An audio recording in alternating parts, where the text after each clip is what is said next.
Hello students, welcome to all of you. Our today's topic is poem When You Are Old, and this poem is composed by W.V. Yeats. Before proceeding the poem, let us know about the poet. Poet W.V. Yeats was born on 13th June 1865. He was born in Dublin, and Dublin is in Irish country, that is Ireland. Dublin कहाँ पड़ता है? Ireland में पड़ता है. ठीक है. He won the Nobel prize in 1923. 1923 में इनको नोबेल प्राइज भी दिया गया. हिज मेन वर्क्स में से द टावर एक बहुत खूबसूरत वर्क है इनका, जो उन्होंने पब्लिश किया 1928 में. अब बात करते हैं पोएट की डेथ के बारे में. He was died on 28th of Jan 1939. प्यारे बच्चों, before proceeding the poem, first of all let's move to the quick summary of the poem. The poem is all about one sided love story. Poem जो है वो one sided love story के साथ deal करती है. इस poem को लिया गया है, फेमस बुक है W.V. Yeats की the rose. The poem is taken from the famous book the rose. And this poem is addressed to Maud Gonne. And who is Maud Gonne? Poet's beloved. ये poem जो है poets की beloved, जिसका नाम mould gone है, उसको refer की गई है, उसको एड्रेस की गई है. माउड गॉन जो है वो एक इरिश रेवोल्यूशनरी, आयरिश जो है वो क्रांतिकारी लड़की थी. उसने कभी भी जीट्स के लव को रिस्पॉन्ड नहीं किया, उसके प्यार को कभी नहीं माना. In this poem the poet has given a future command to his love. Poet ने अपने प्यार को फ्यूचर की कमांड दी हुई है, और वो ये सोचता है कि एक दिन डेफिनेटली उसकी बिलव्ड जो है वो इस पोएम को पढ़ेगी. इस पोएम को पढ़ने के बाद उसकी प्रेमिका, जिसका नाम माउड गॉन है, वो डेफिनेटली अपने पुराने दिनों के बारे में, अपने यूथ डेज के बारे में सोचेगी. जब वो अपने यूथ के डेज के बारे में सोचेगी, तब उसको पता लगेगा कि there were so many people who loved her. बहुत सारे लोग थे जो उसको प्यार करते थे. And they all loved her physical beauty. और वो सारे के सारे लोग उसकी फिजिकल ब्यूटी के साथ प्यार करते थे. और जैसे ही वो बूढ़ी हुई, ओल्ड एज में आई, तो उन सभी लोगों ने उसको छोड़ दिया.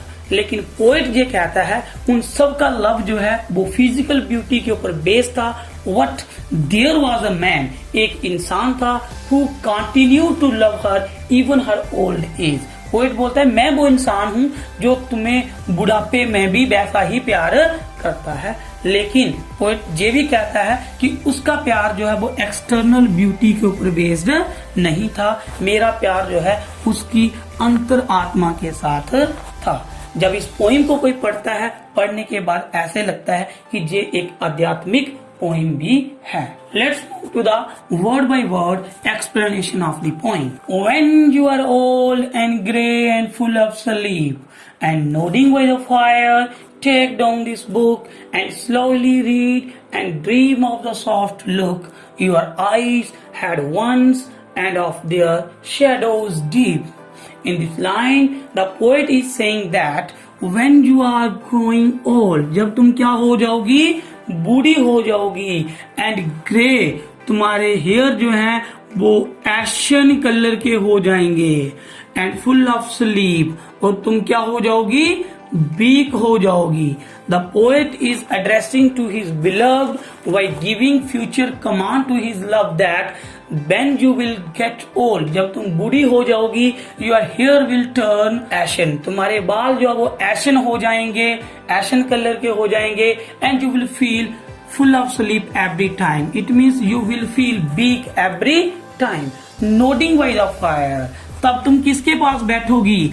आग के पास बैठोगे. nodding by the fire means sitting by the fire. तुम आग के पास बैठोगी. टेक डाउन दिस बुक, तब तुम ये वाली बुक लोगी. कौन सी book?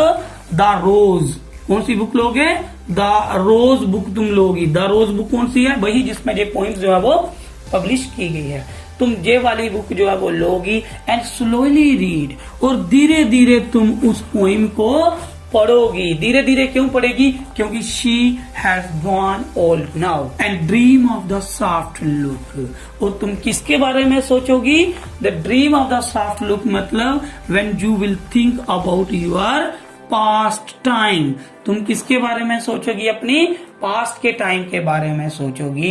And your eyes had once and of deep shadows, जब तुम अपनी जवानी के दिनों के बारे में सोचोगी तब तुम्हें याद आएगा, योर आईज, तुम्हारी आंखें, हैड डीप शैडोज, वो बहुत ज्यादा क्या थी, ब्यूटीफुल थी। The poet is saying to his beloved that when you will go old, your hair will turn ashen, you will feel weak all the time, then you will sit by the side of the fire, then you will take the book, the rose, and slowly you will read this book. While reading the book, you will have the dream of your beauty, the dream of your youth days, and you will think about your beauty. And there was a time when your eyes had beautiful shadows. Let's move to the stanza number 2. In the stanza number 2, the poet is saying that how many loved, when you think about your past time, you will think that there were so many people who loved you, जो तुम्हें क्या करते थे, प्यार करते थे। The love, the moments of glad grace, the time of glad grace means the time of youth, वो किसके साथ प्यार करते थे, only the beauty, the physical beauty, the external beauty के साथ प्यार करते थे। After thinking that, you will realize that whether their love was true or false, तब तुम्हें पता चलेगा कि उनका प्यार जो है वो ट्रू था या फॉल्स था। लेकिन उस टाइम तुम्हें एक बात ये भी आएगी, व्हाट वन मैन, एक ऐसा इंसान था who love the Pilgrim Saul in you, जो तुम्हारे अंदर की पिलग्रिम साउल के साथ प्यार करता था।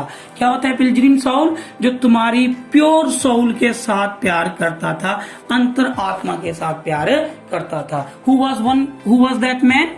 The man was the poet. The poet is saying that after realizing that there were so many people in your youth who loved you, they loved the beauty of your face, they loved the external beauty. After realizing that, you will know that there was a man, एक इंसान था, who loved the pilgrim soul in you, जो तुम्हारी आत्मा के साथ प्यार करता था, and loved the sorrows of your changing face. Now you have changed your face. The external beauty has gone now. What? The man still loves you. वो इंसान आज भी तुम्हें क्या करता है, प्यार करता है। And bending down beside the glowing wars, तब तुम क्या करोगी, bending down, नीचे झुक जाओगी, beside the glowing wars. Glowing wars क्या होता है, आग, ए फायर प्लेस, चूल्हा, तुम चूल्हे के पास जो है वो बैठ जाओगी। मर्मर क्या होता है, स्पीक साइटली, तुम धीरे धीरे क्या करोगी, बोलोगी। A little, speak slowly, a little, how love fled, तब तुम सोचोगी कैसे प्यार जो वो फ्लड हो गया। फ्लड मतलब वो कैसे, जो सच्चा प्यार करने वाला इंसान जो है वो चला गया। एंड प्लेस अपॉन, और वो इंसान चला गया द माउंटेन्स ओवरहेड, किसके ऊपर चला गया, आज वो इंसान जो है वो माउंटेन के ऊपर जो है वो चला गया, मतलब the person has died now. When you will realize that there was a man who loved the changing face, then you will sit by the side of the fireplace, then you will speak slightly, and then you will think that there was a man who loved you wholeheartedly, and then you will also realize that the love has fled away, कि वो सारा प्यार अब चला गया। कहाँ पे चला गया, the upon the mountains overhead, वो सारा प्यार जब वो माउंटेन्स के ऊपर चला गया। It means the poet की अब क्या होगी, डेथ होगी। and hid face, और उसने अपना चेहरा हाइड कर लिया, छुपा लिया, amid a crowd of stars, किसके पीछे, क्राउड ऑफ स्टार्स के पीछे छुपा लिया। डियर स्टूडेंट्स, बात करते हैं पोएम की राइम स्कीम के बारे में। किसके बारे में, राइम स्कीम के बारे में। राइम स्कीम क्या होता है, आपको लास्ट वाले वर्ड देखो, ये आ गया आपका स्लीप डीप। स्लीप किसके साथ मैच कर रहा है, डीप के साथ, तो जो जिसके साथ मैच कर रहा है उसको ए, और इसको भी क्या दे दिया, ए। अब देखो बुक किसके साथ मैच कर रहा है, बी के साथ, तो लुक भी किसके साथ मैच कर रहा है, वी के साथ। अब देखो आपने जो जिसके साथ मैच करा, स्लीप को डीप के साथ, दोनों को दे दिया ए, बुक किसके साथ, लुक के साथ। अब आप बात करें राइम स्कीम, तो राइम स्कीम पोएम की क्या हुई, A B B A. This is the rhyme scheme of poem. Rhyme scheme कैसे निकालनी है? लास्ट वाले वर्ड्स जो है वो उनको देखना है किसके साथ मैच कर रहा है. स्लीप डीप के साथ दोनों को ए दे दिया, बुक लुक के साथ दोनों को बी दे दिया.